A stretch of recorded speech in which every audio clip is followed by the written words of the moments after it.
Grandpa has no appetite lately. He won't even eat his favorite pork knuckle. What should I do? Oh yeah, I can ask the doctor. Doctor, Aliang, what's wrong? Grandpa has loss of appetite lately. He won't even eat his favorite pork knuckle. What should I do? Does Grandpa have any other favorite foods? If he's willing to eat, we should give him more to stimulate his appetite. We can try to increase his appetite and get him to eat more. There are 5 things to remember when it comes to food for the elderly. 1.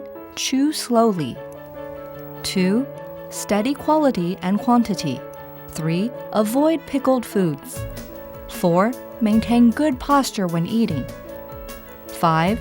Keep your mouth clean after a meal. There are many reasons for lack of appetite in the elderly. Let me invite a nutritionist expert to explain. There are a number of reasons for the common problem of loss of appetite when one gets older.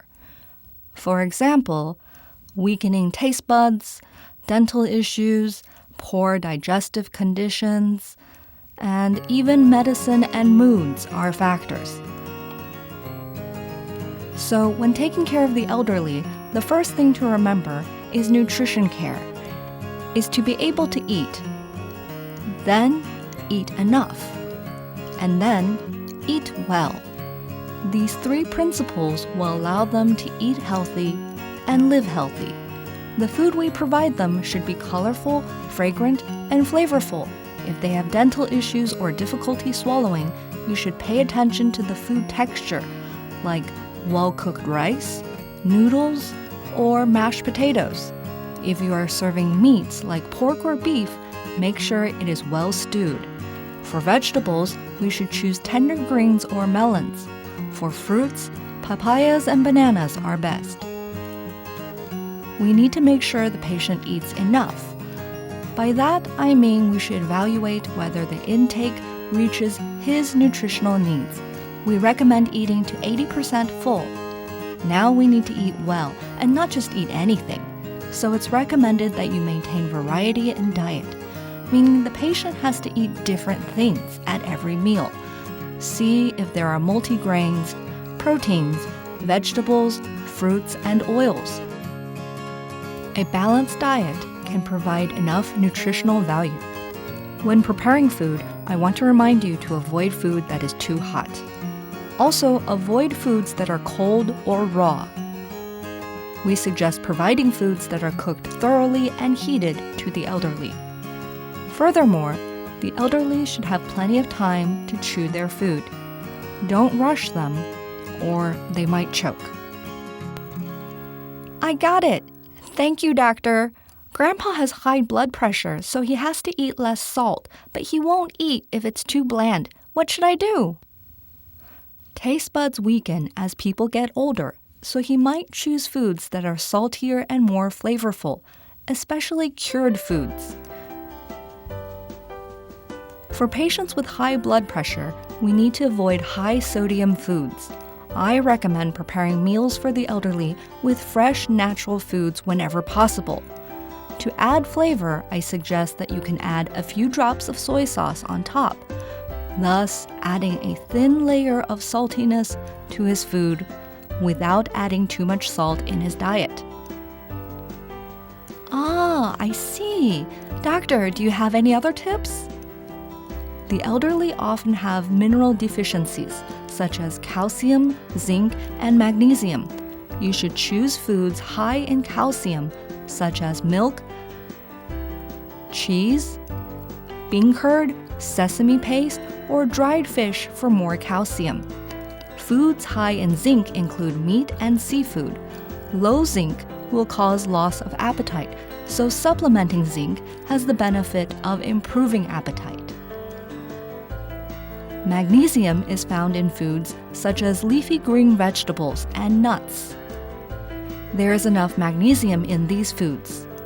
As people age, they lose muscle mass. To fight this condition, it's important to consume enough protein. Protein-rich foods include eggs, beans, and fish. These foods are all soft in texture, so they're suitable for the elderly. As for meat, we suggest taking tougher meats like pork or beef and softening them by using a pressure cooker or cooking minced meat as meatballs or in a steamer to increase their protein intake. For patients with anemia, they need enough protein and iron. We can choose foods like meats, which are high in protein and iron-rich, and serve it in a braise, like goji chicken or jujube pork rib soup. Meat served in a stew or soup are more tender and suitable for the elderly. But remember, don't just drink the soup. Find a way for the patient to eat the meat and get enough nutrition. When preparing the food, we can cut it into pieces or strips to increase food consumption.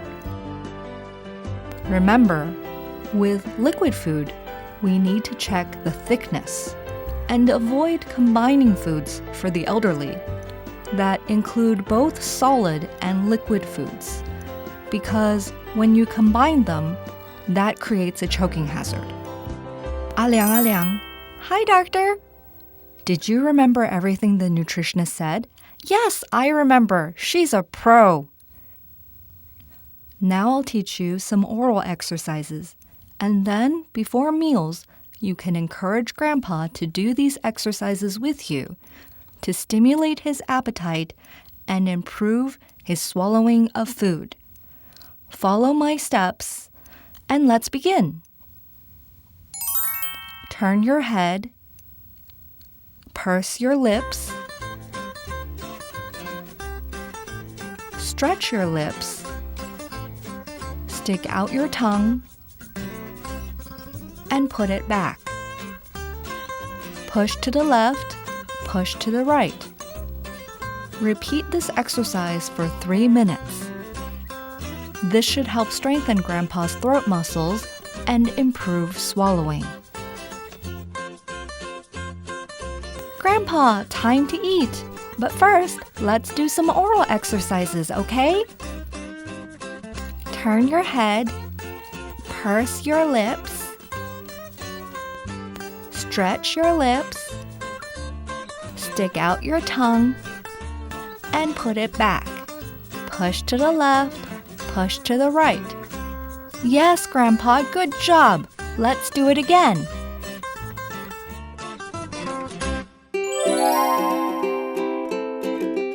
Foreign workers should keep their IDs safe. Do not give your personal information to strangers. Keep your belongings in a safe place. Do not sign documents that have not been translated or that you do not understand fully. Do not allow your employer to deduct broker fees from your salary without authorization.